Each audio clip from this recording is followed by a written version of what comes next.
Hello student, good morning. How are you all? I wish you all are fine. Today we will do worksheet 24, subject English, class 10th और ये हमें करनी है 2 सितंबर 2021.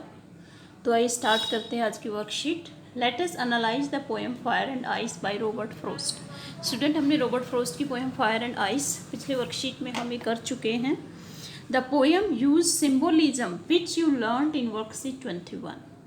Poem में symbolism use किया गया है. सिम्बोलिज्म क्या होता है स्टूडेंट? प्रतीकात्मकता. प्रतीक क्या होते हैं? जैसे हम कहें वह चांद से सुंदर है, she is beautiful like a moon. तो इसमें चांद जो है वो सुंदरता का प्रतीक है. तो प्रतीक क्या मतलब? वो उस चीज़ को सिग्निफाई करता है, उसकी कुछ क्वालिटी उसमें वो मिलती हैं. तो इसी तरह इस पोएम में आपने देखा होगा फायर और आइस, वो सिम्बोलिज्म के रूप में यूज़ किया गया है. तो सिम्बोलिज्म क्या है student? Symbolism is a literary device. Literary device क्या होती है? वो वर्ड्स की सुंदरता को बढ़ाते हैं, जिसको हम हिंदी में अलंकार कहते हैं, वो इंग्लिश में लिटरेरी डिवाइस होती हैं. तो सिम्बोलिज्म भी एक लिटरेरी डिवाइस है दैट यूजेस सिम्बल्स, जिसमें सिम्बल्स यूज़ किए जाते हैं, प्रतीक यूज़ किए जाते हैं. प्रतीक का मतलब वो उसको सिग्निफाई करता है. Be they word, people, marks, location or abstract ideas to represent something beyond the literal meaning. जो literal meaning है उसके अलावा वो किसी और चीज़ को सिग्निफाई करते हैं, वो एब्स्ट्रैक्ट आइडिया को, लोगों को या फिर लोकेशन को. तो उनको हम क्या कहते हैं? सिम्बल्स बोलते हैं. जैसे इसमें देखो फायर एंड आइस में आपने देखा होगा जी करो लिया, तो करो की साउंड क्या होती है? बिटर साउंड होती है. तो इसमें पोइट का सैड मूड दिखाया गया था, सिम्बल्स यूज़ किए गए हैं जिससे पोइट का स्टार्टिंग में, जैसे हेमलॉक ट्री लिया इसने, हेमलॉक क्या है? धतूरे का पेड़ था. तो धतूरा क्या मतलब? उसकी सैडनेस को शो कर रहा था, वो किसकी? पोइट की सैडनेस को. तो इस तरह से पोइट जो है सिम्बल्स यूज करता है. Fire is the symbol of desires, और इसमें फायर किसका सिंबल था? डिजायर, जो हमारी इच्छाएं होती हैं. एंड आइस सिम्बोलाइज हेटर्डनेस, जो नफरत होती है. नफरत में कई बार आदमी जो है ना बिल्कुल शांत हो जाता है, वो कुछ नहीं बोलता है, जैसे दुख में, दर्द में. तो वो आइस को सिम्बोलाइज करता है, मतलब nullness, stillness. Okay, now choose words from the box that fire and ice symbolise. अब नीचे वर्ड्स की लिस्ट दे रखी है. फायर और आइस जिसको सिंबल करते हैं वो आपको बताना है, चुनने हैं वो word. Note them down with the given picture. अब नीचे पिक्चर बना रखी है स्टूडेंट, फायर की भी और आइस की भी. तो आपको उनमें अरेंज करने हैं ये वर्ड. तो देखिए कैसे करना है हमें, ये देखिए. तो इसमें वर्ड क्या क्या है ये देखिए हमारे पास. आपको ऐसे नोटबुक में पिक्चर बनानी है. ये फायर है और ये हमारी क्या है? आइस है. आइस है, आइस की पिक्चर है ये, और ये हमारी क्या है? फायर है. तो फायर को रिप्रेजेंट करने वाली फीलिंग हमें फायर में, फायर क्या होती है? आग होती है. तो ग्रीड, ग्रीड कैसी फीलिंग होती है? लालच, बढ़ता ही जाता है, जैसे आग बढ़ती जाती है. इसी तरह ग्रीड क्या है? फायर को सिंबलाइज करती है पोएम में. एवरिस, वो भी लालच ही होता है. लस्ट, लस्ट करना किसी चीज़ का, तो वो भी क्या होती है? फायर को सिंबलाइज करे. कन्फ्लिक्ट, ऐसा होगा कि नहीं होगा, द्वंद्व वाली सिचुएशन, वो फायर को सिंबलाइज करती है. फ्यूरी, गुस्सा, गुस्से में हम कहते हैं ना आग बबूला हो गया, तो फ्यूरी भी किसको सिग्निफाई करती है? फायर को करती है. अब आइस में वो वाली फीलिंग्स आएंगी जिसमें जो है नलनेस, बिल्कुल हम क्रूर हो जाते हैं, आइस का मतलब जम गए.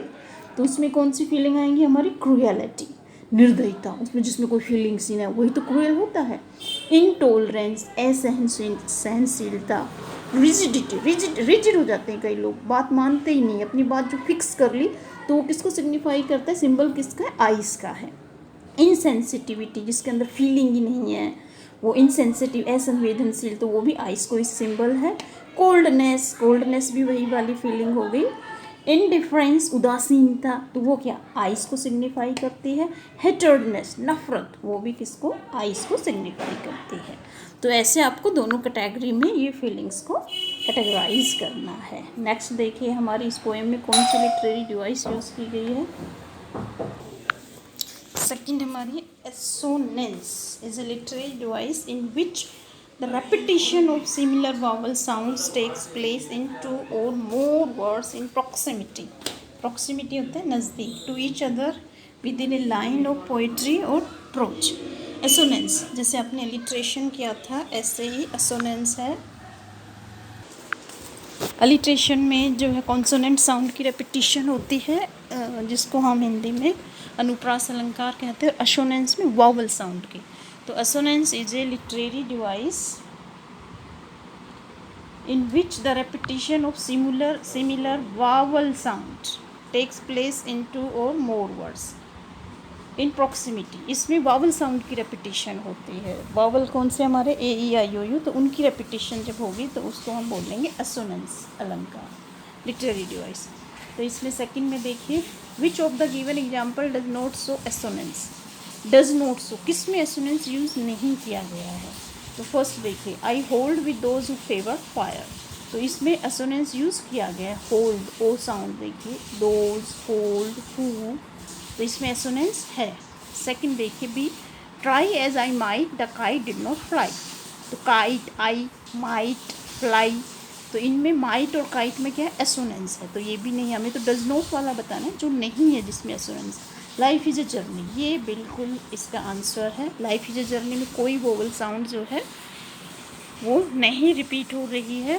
Go slow over the road, तो इसमें ओ साउंड देखो, गो स्लो रोड, तो इसमें एसोनेंस है। तो इसका आंसर है सी, जिसमें एसोनेंस नहीं है, वोवल साउंड की रेपिटेशन नहीं है, तो इसका आंसर है सी ऑप्शन। अब हमारा लास्ट क्वेश्चन देखिए, question number 3। In this poem fire and ice are shown to have the power of destruction similar to humans. Which literary device do you think Robert Frost has used? Poem जो fire और ice है उसमें जो है power of destruction दिखाई गई है, तो सिमिलर टू ह्यूमंस, जो इंसानों के सिमिलर है। विच literary device do you think Robert Frost has use, तो इसमें कौन सी लिटरेरी डिवाइस यूज़ की गई है। तो देखो, फायर एंड आइस को बताया गया कि इससे संसार नष्ट होगा, तो इसमें देखिए सिमिली यूज़ की गई है, जी नहीं। सिमिली क्या होती है हमारा, जिसमें हम क्वालिटी को कंपेयर करते हैं, एक क्वालिटी को एज और लाइक के द्वारा, तो सिमिली तो यूज़ हुई नहीं है। इसमें पर्सोनिफिकेशन हुआ है, क्योंकि इसमें जो है फायर और आइस को पर्सोनिफाई किया है कि वो भी इंसान इस दुनिया को नष्ट कर सकती है इंसानों की तरह।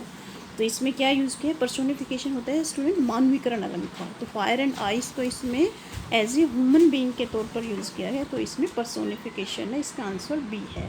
सी मेटाफर नहीं है, मेटाफर में एक से ज़्यादा क्वालिटी को कंपेयर करते हैं। अलिट्रेशन भी नहीं है, अलिट्रेशन हमारा अनुप्रास अलंकार होता है। तो इसका सही आंसर क्या है, बी, पर्सोनिफिकेशन, मानवीकरण अलंकार इसमें जो है यूज़ किया गया है। फायर एंड आइस के थ्रू जो है ये संसार नष्ट होगा, तो इसमें ह्यूमन बीइंग की तरह इसमें यूज़ किया गया है फायर और आइस का। तो स्टूडेंट, ये थी आज की वर्कशीट, आपको समझ में आ गई होगी। Thank you for watching this video, have a nice day.